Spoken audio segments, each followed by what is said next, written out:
गरिमा सिंह, सबसे बड़ा सवाल में आज बात पाठ्यक्रम की, सियासत के सिलेबस की, 2024 के इम्तिहान की और उस इम्तिहान के मद्देनजर मुद्दों पर घमासान की। शुरुआत पवन खेड़ा के साथ। कांग्रेस के मीडिया सेल के हेड हैं, अलावा इसके कांग्रेस वर्किंग कमेटी के सदस्य भी हैं। पवन खेड़ा ने आज हुंकार भरी और पवन खेड़ा ने यह कहा कि 2024 का पाठ्यक्रम जनता तय करेगी। राहुल गांधी की भारत जोड़ो यात्रा का हवाला दिया और यह कहा कि 4000 किलोमीटर की राहुल गांधी की जो भारत जोड़ो यात्रा थी या जो चल रही है, कभी लद्दाख में आते हैं नजर, कभी किसी आजादपुर मंडी में नजर आते हैं, कभी किसानों के बीच नजर आते हैं। जो ये यात्रा है भारत जोड़ो यात्रा, इसने देश की राजनीति की दिशा बदल दी है और सीधे चुनौती दी उन्होंने प्रधानमंत्री नरेंद्र मोदी को और देश के गृह मंत्री अमित शाह को, और यह कहा कि चाहे नरेंद्र मोदी हो या अमित शाह हो, कोई भी हो, उसे जनता से जुड़े मुद्दों पर आना होगा और जनता इस बार 2024 का पाठ्यक्रम तय करेगी। इसके ठीक पहले अगर मल्लिकार्जुन खड़गे का ट्वीट देखें, कल का ट्वीट है, मल्लिकार्जुन खड़गे ने भी इस अंदाज में घेरने की सरकार को कोशिश की एक शेर के जरिए, और मल्लिकार्जुन खड़गे ने ट्विटर पर यह लिखा, तू इधर उधर की ना बात कर, ये बता कि काफिला क्यों लूटा। और खड़गे ये भी लिख रहे हैं कि महंगाई का सबसे ज्यादा खामियाजा, जो कमर तोड़ महंगाई है, उसका खामियाजा सबसे निचला तबका यानी कि देश की 20% सबसे गरीब जनता सबसे ज्यादा भुगत रही है। खाने पीने की चीजों के दाम आसमान छू रहे हैं। देश ये जान गया है कि उनकी तकलीफों का एकमात्र कारण भारतीय जनता पार्टी है। उन्होंने खाने पीने की चीजों की जो जरूरी वस्तुएं हैं उनके की महंगाई दर का आंकड़ा भी रखा कि लगभग 10% ये महंगाई का आंकड़ा है, जिसमें चावल है, दाल है, प्याज है, मसाले हैं, दूध है, यानी कि बहुत एसेंशियल चीजें, बुनियादी जरूरतों की जो चीजें हैं उनके दाम आसमान छू रहे हैं। और याद कीजिए, एक ट्वीट मल्लिकार्जुन खड़गे ने 15 तारीख से पहले 11 तारीख को किया था। उसके एक दिन पहले G20 की सफल मेजबानी भारत ने की थी और उसके बाद मल्लिकार्जुन खड़गे ने कहा कि अब जब G20 की बैठक खत्म हो गई है तो मोदी सरकार को घरेलू मुद्दों पर भी अपना ध्यान आकर्षित करना चाहिए। महंगाई का जिक्र किया था, बेरोजगारी का, घोटालों का, CAG रिपोर्ट का हवाला देते हुए लूट का जिक्र किया, क्योंकि कांग्रेस इन दिनों लूट की बात करती है और प्रधानमंत्री के परम मित्र की बात कहकर लूट पर तंज करती है। त्रासदी, मणिपुर की त्रासदी का जिक्र किया था।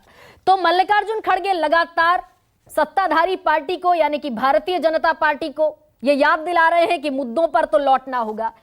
इस बीच स्पेशल सेशन भी होना है, सदन चलना है 18 से 22 सितंबर को 5 दिनों का यह विशेष सत्र रहेगा। इसको लेकर सोनिया गांधी पहले ही चिट्ठी लिख चुकी हैं और सरकार को कह चुकी हैं कि सरकार इन 9 मसलों पर चर्चा करे।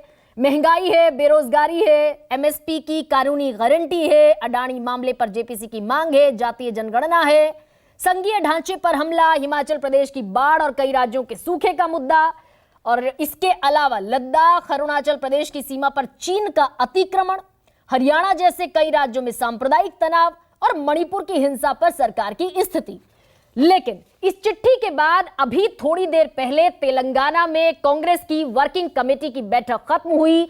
84 कांग्रेस के नेता वहां जुटे और उसके बाद जो निकलकर सामने आया वो ये कि सरकार सोनिया गांधी के 9 सवालों पर अगर संसद के विशेष सत्र में चर्चा करेगी तभी हम उसमें हिस्सा लेंगे। ये कांग्रेस ने अपना स्टैंड क्लियर कर दिया है। विशेष सत्र में अगर इन मुद्दों पर चर्चा नहीं हुई तो फिर चर्चा में हम भाग नहीं लेंगे।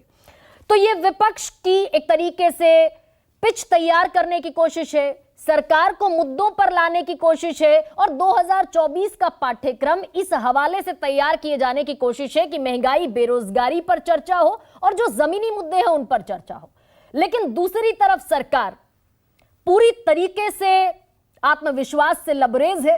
वो भले ही G20 की सफल मेजबानी हो, चंद्रयान 3 का चंद्रमा के दक्षिणी ध्रुव पर पहली बार लैंड कर जाना हो, देश को 5वीं सबसे बड़ी अर्थव्यवस्थाओं में शुमार कर देना हो, 2047 तक विकसित राष्ट्र बना देना हो और जो 3.5 ट्रिलियन की इकोनॉमी भारत की इस समय है उसे 5 ट्रिलियन की इकोनॉमी तक पहुंचाने का लक्ष्य हो, लाभार्थी वर्ग को एक तरीके से अपने पाले में करने की बात हो, क्योंकि 81 करोड़ लोगों को मुफ्त राशन दिया ही जा रहा है। उज्ज्वला योजना के तहत सरकार ने 75 लाख और महिलाओं को शामिल करने की तैयारी कर ली है, ऐलान उसका हो गया है। तो दूसरी तरफ सरकार की यह पिच है जिस पर सरकार खेल रही है और सरकार आत्मविश्वास में है। ऐसे में जब सदन का स्पेशल सेशन शुरू हो रहा है, तब क्या वाकई जनता का पाठ्यक्रम इस हवाले से तैयार हो रहा है कि महंगाई, बेरोजगारी जैसे मुद्दे 2024 में क्या सरकार के लिए चुनौती पेश करेंगे? क्या ये लामबंदी जो विपक्ष की हो रही है, ये इन मुद्दों को उस स्तर पर सड़क तक ले जा पाएगी, जनता को अपने साथ कनेक्ट कर पाएगी? और क्या 2024 में मुद्दों की लड़ाई में सत्ता पक्ष वर्सेस विपक्ष जो नजर आने वाला है, उसमें विपक्ष इन जमीनी मुद्दों को उठाकर क्या एज ले पाएगा? इसी सवाल के साथ दो बयान आपको सुनाती हूं। एक बयान देश के गृह मंत्री अमित शाह का है, जो आज मधुबनी में थे, जिन्होंने चंद्रयान का भी जिक्र किया, G20 की कामयाबी का भी जिक्र किया, लालू यादव, नीतीश कुमार के तेल और पानी के मिलाप का भी जिक्र किया, निशाना साधा विपक्ष पर और अपनी उपलब्धियां बताते हुए उन्होंने देश की जनता से साथ की मांग की। और दूसरी तरफ पवन खेड़ा जो हुंकार भर रहे हैं कि पाठ्यक्रम तो जनता को तय करना है। दोनों बयान सुनाती हूं आपको। मोदी जी ने चंद्रयान और G20 के नेतृत्व के माध्यम से पूरे विश्व में भारत को एक मजबूत स्थान देने का काम किया है। मोदी जी ने धारा 370 को समाप्त कर कश्मीर को हमेशा के लिए भारत का अभिन्न अंग बनाने का काम किया है। भारत जोड़ो यात्रा ने राजनीति की दिशा बदल दी। देश में अब राजनीति वापस वैसी नहीं हो सकती जैसे कि अब तक हो रही थी। मुद्दों पर आना पड़ेगा। आप नरेंद्र मोदी हो, आप अमित शाह हो, आप कोई हो, आपको मुद्दों पर आना पड़ेगा। जो पाठ्यक्रम होता है,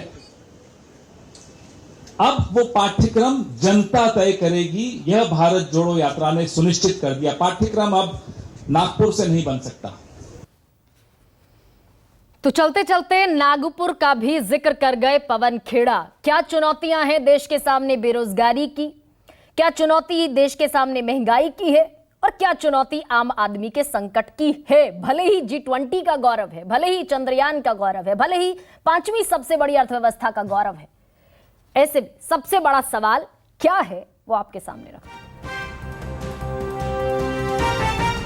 2024 में किन मुद्दों पर होगा चुनाव? मुद्दों पर पड़ेंगे मोदी भारी, किसकी है कितनी तैयारी?